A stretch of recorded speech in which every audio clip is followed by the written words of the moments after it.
Welcome to another episode of Wellness Curated. This is your host, Anshu Bahanda. And as you know, my aim with this podcast is to present ideas, approaches, and tools that can help you lead a healthier, happier, more hopeful life. This season, we're focusing on social well-being. And our discussion today explores a really interesting topic. We're going to talk about how to use psychology to increase your wealth. Now, it's often said that your mindset determines your success. Let's go into that and let's explore the fact that can we actually alter our mindset and get that to alter our financial well-being? We're joined today by Joyce Marter. She's an esteemed psychotherapist. She's had over 2 decades of experience in being a psychotherapist. She's the acclaimed author of The Financial Mindset Fix. She's an entrepreneur, she's a philanthropist, and she's a respected public speaker. Now, her extensive experience includes collaborating with various organizations, corporates, tackling mindset hurdles, and also dealing with financial health. Welcome to the chat, Joyce, and thank you for being here with us today. My pleasure, Anshu. Thank you so much for the kind introduction, and I'm honored and excited to be here. To begin with, tell me a little bit about how you got interested in linking mind matters and finance, and how did you decide to make this association? Was there a trigger in your life or something that got you to step on this? Yes, absolutely. So as you mentioned, I'm a licensed psychotherapist. So I was practicing in the Chicago area in the United States, and I noticed something really surprising. As my clients started to make progress in therapy, they started to earn more money. And I was confused by it, actually. Client after client was coming in reporting that they were getting raises and promotions. They were leaving to start their own businesses or their own side hustle. And we weren't even talking about money at the time. We were treating anxiety and depression, relationship issues. And what I realized is that in therapy, we're always working on our underlying self-worth and self-esteem. And as we start to feel better about ourselves, we put ourselves out in the world differently with more confidence and assertiveness. And we're willing to expand our comfort zones. And also we negotiate and advocate for ourselves. And this all has a financial return. So I became really interested in the psychology of money, how our thoughts, beliefs, emotions, behaviors, and relationship with money impact our financial reality. As you mentioned, I'm an entrepreneur and I made 1,000 mistakes in my business and I struggled with my own financial mindset. So I used tools from psychology to change my mindset and it changed my business. I went from thinking I was going to have to file bankruptcy and being in what I called cash flow hell to being able to sell my business successfully for a multi-million-dollar amount, something I would have never thought was possible. Amazing. And you put a lot of this in your financial mindset fix, right? And you explore the connection between the mindset and wealth. So now let's explore how cognitive behavior therapy can actually be applied to one's financial destiny. Absolutely. So cognitive behavioral therapy is one of the most empirically supported forms of therapy, and it asserts that our thoughts precede our emotions and behaviors. So if we have negative and fear-based and catastrophic thoughts about money, through self-fulfilling prophecy, that's going to create our reality. And so we want to examine our beliefs about money. And for many of us, this comes from culture, from religious teachings, and from our family of origin, or even our intergenerational family. We were taught whether money was good or bad, or whether it was available to us or not. So we have an opportunity to shift our thoughts about money and really change our mindset from a scarcity mindset to an abundant mindset. So scarcity is focused on fear and lack and competition over resources. And abundance is the idea that there's more than enough for all of us and we can collaborate and embrace our worth. That's lovely. And what is so lovely is that you don't see so much of that in the financial world. Because I've worked as a banker, and in the whole investment banking space, trading floor space, the mindset at least used to be very different when I was part of that world. And from what I understand, it's very different even today. So I'm so glad you're bringing some of your knowledge to this area.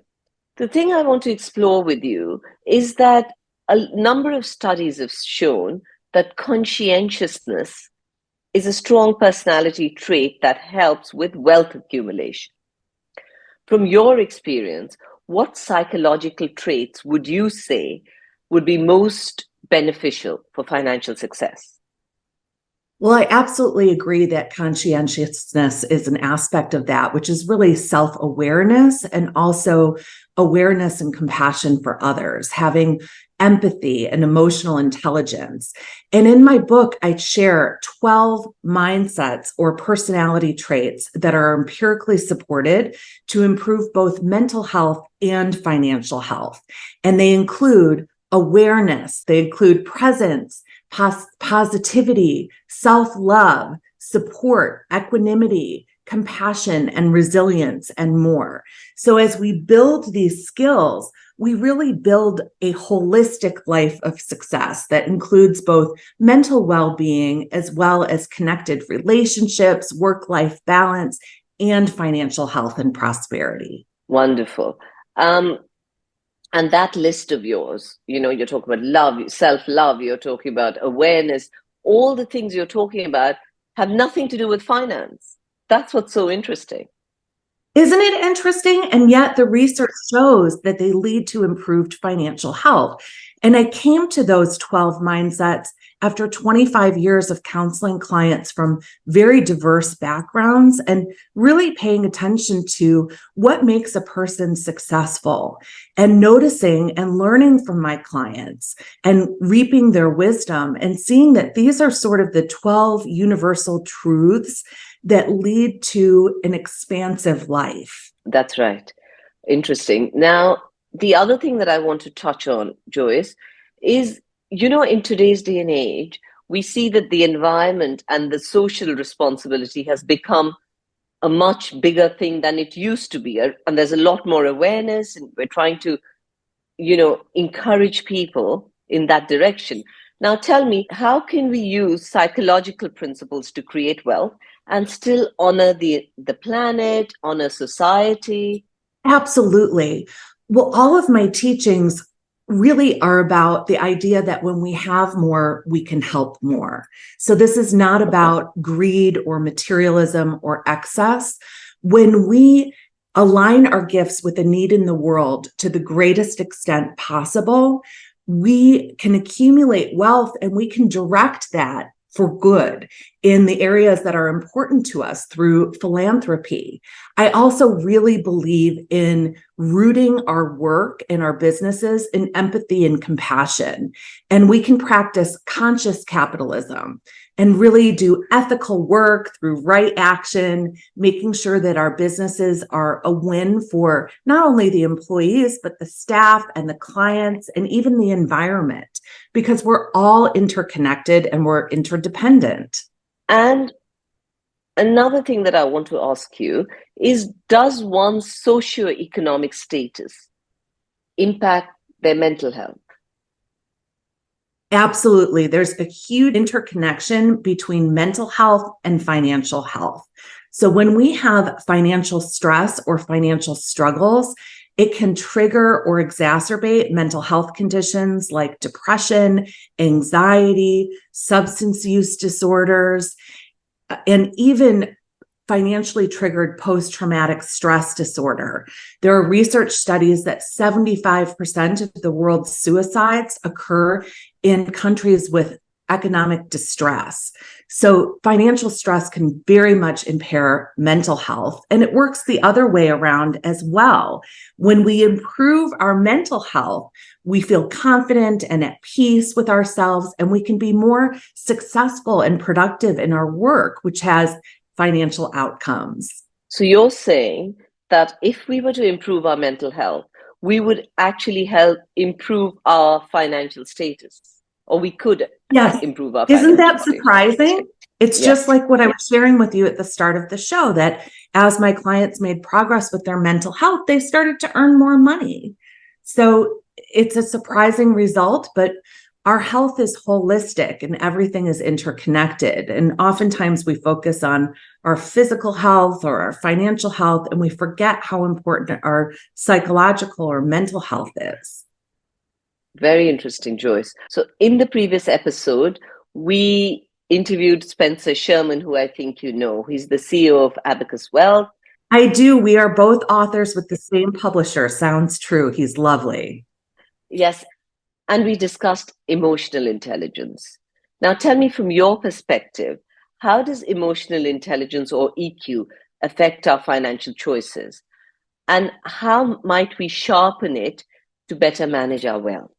Well, I really believe that when we practice mindfulness, we can cultivate our emotional intelligence. So mindfulness practices include meditation, deep breathing, unplugging from technology, connecting with nature, progressive muscle relaxation, really anything where we get out of our mind chatter and we look inward.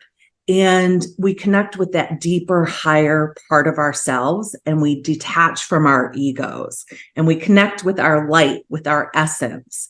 And when we do that, we cultivate more self-awareness. We are able to observe our thoughts and our emotions so that we can respond consciously rather than react emotionally. And so this is really helpful in our relationships as well, because we can be present in our relationships and we can be empathically attuned and notice other people's emotions and more successfully navigate communication and conflict resolution, which is a big part of business and financial life.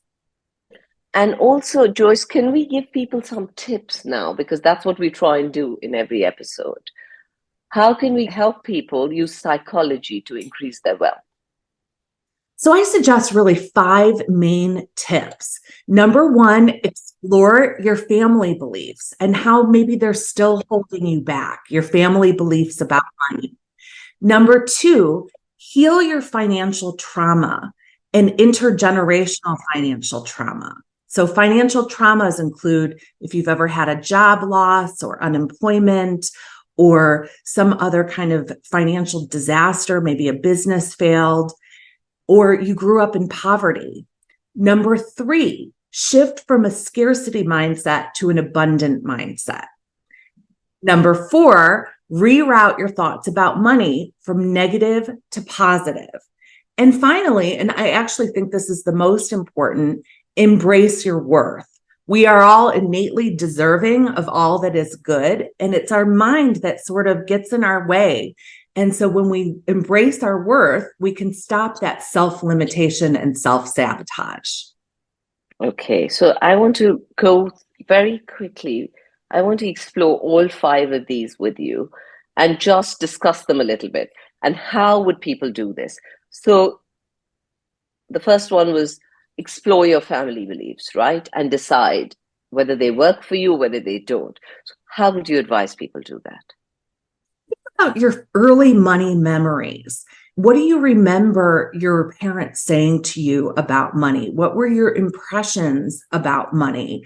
And we all unconsciously recreate what's familiar until we become aware and we choose something different. So did you receive some money messages based on your gender or your role in the family that are somehow maybe holding you back? And how can you change those beliefs to really expand your wealth and your financial wellness? So would you recommend a particular kind of therapy for that? Well, I think even in my book, I have a program, it's step by step, and I have journaling prompts where people can reflect on these questions. They're sort of mock therapy sessions where I have prompts and people can journal and respond. And it's really to increase your insight and your awareness, because sometimes we don't realize how these beliefs from the past, we've inherited them. There's even studies that say in our epigenetics, in our DNA, our ancestral financial trauma is in our cells and impacts the way our neurobiology responds to financial decisions and matters in our current life. So the more aware we are of our family history, the more we can make connections into how that's shaping how we earn money, how we spend money, how we invest it. What were we told? What messages were passed on to us? And then you said, heal your intergenerational financial trauma, right? That was the second point. Would you recommend something like ancestral healing there? What would you recommend? The family constellation therapy? How do you suggest people deal with that? All of those are fantastic.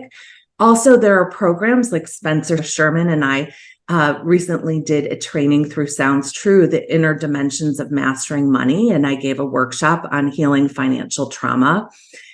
EMDR is a form of therapy that's a trauma-based therapy protocol that can help us move through traumas. I've worked with clients who grew up in poverty and they were very, very poor. And even though they became educated and were earning money in the here and now, their financial trauma very much impacted how they invested and how they spent their money. So we want to release some of that we're holding in our minds and our bodies so that we can free ourselves of some of that energy that we're holding. And so I even believe the mindfulness practices like meditation and yoga, which is meditation with movement, can help move some of that energy and help us heal and recover. The third thing was to move from a scarcity to an abundant mindset. Now, that also is very hard to do. It is.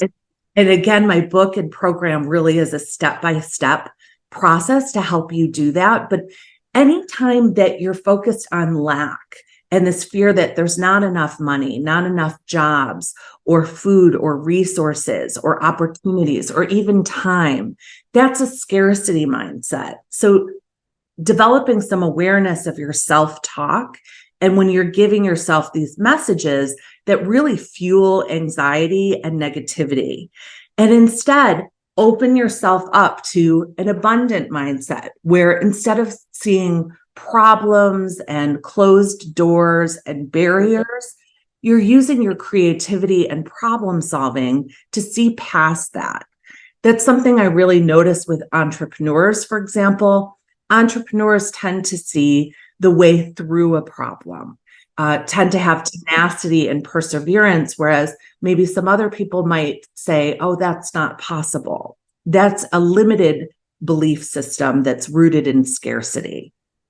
Lovely. And you also said reroute your thoughts from negative thoughts to positive thoughts. So that's similar, right? It is similar, but even this sounds like such a silly, simple technique, but in cognitive behavioral therapy, there's a tool called thought stopping.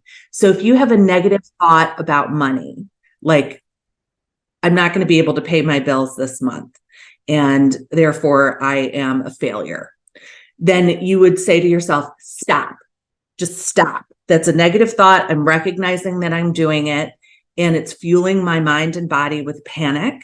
And instead, I'm going to breathe and, practice some mindfulness, get grounded, and reframe that thought to, how am I going to manage my money to effectively move through this cycle of bills? And then you move into a place of responsibility and problem solving that's more empowered. So the thinking, again, really impacts how we behave and our financial outcomes. So if we can become more mindful of that self-talk, we can coach ourselves through these challenges. And believe me, I had to do that myself with my business to recover from financial stress and, big business problems, to really being able to correct problems in the company so that we could succeed and move forward. That was wonderful. And the last one, embrace your worth. How would you suggest people do that? Well, my favorite thing as a therapist is to mirror back to my clients everything that is beautiful and amazing and unique about them. So really, we can always be our own worst critic. So learning how to silence our inner critic or inner saboteur, that voice in our head that puts us down, and instead really celebrate our gifts and talents and strengths. Maybe ask your mentors or friends or family, what they appreciate about you, and really honor that and value yourself and celebrate yourself in how you share yourself in the world around you. Lovely. There's this small technique that I learned years ago.